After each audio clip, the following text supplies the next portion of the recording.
कर रहे हैं आप सबके बीच बप्पी लहरी दा के बारे में, उस इंटरव्यू के बारे में जिसमें बप्पी लहरी दा ने काफ़ी कुछ बातें शेयर की थी। उन्होंने कहा कि मैं कभी बूढ़ा नहीं, हमेशा जवां था, जवां रहूँगा।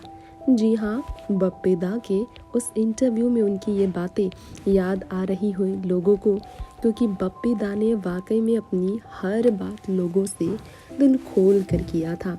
जी हाँ, आज उनके हम उस इंटरव्यू की बात करेंगे जिसके बारे में बहुत कम ही लोग बात करते हैं। प्यार के बारे में उनकी बातें हमेशा अलग होती थी, अपने जीवन के बारे में उनकी बातें अलग होती थी। आर.डी. बर्मन के बारे में उन्होंने एक अनपब्लिश्ड इंटरव्यू में कहा, no music director after R D. Burman reached the level that Bappi Lahiri did. ये मिथुन चक्रवर्ती का कहना था। इस बारे में बप्पी दा की सोच थी, वो उनकी बड़प्पन है। आपको बताना चाहेंगे बप्पी दा का एक इंटरव्यू जो कि हमेशा अपने प्यार के बारे में बात करते थे, अपने दिल में हमेशा अपनी मोहब्बत के बारे में बात करते थे। गोल्ड चैन को लेकर उनके मन में बहुत तरह की बातें होती थी।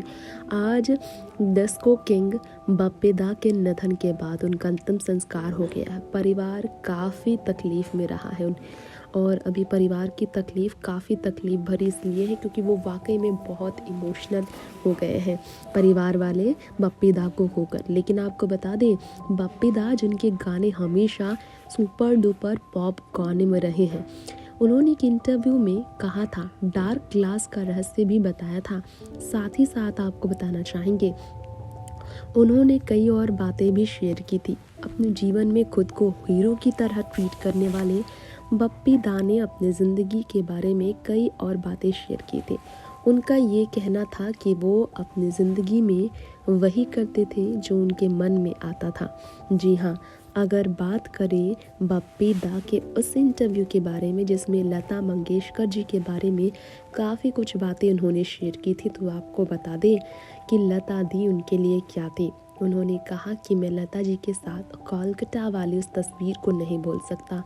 आज मैं बात करना चाहूँगा, लता दी हमारे बीच नहीं है तो बप्पी दा जिन्हें माँ कहते थे, उन्होंने कहा अगर वो मेरे लिए गाना गाती है तो मैं बहुत खुश हूँ।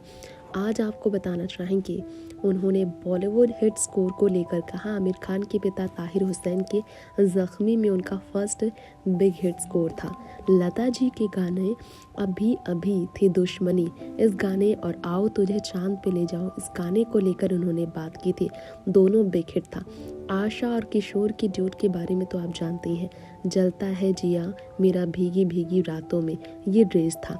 तो वहीं आपको बता दें कि बप्पी दा अपने जीवन के बारे में कहते थे कि लता दी ने उन्हें जीवन में ऐसा कुछ दिया जो एक माँ ही दे सकती थी, इसलिए तो माँ को लेकर उन्होंने अपनी बातें खुलकर शेयर की थी।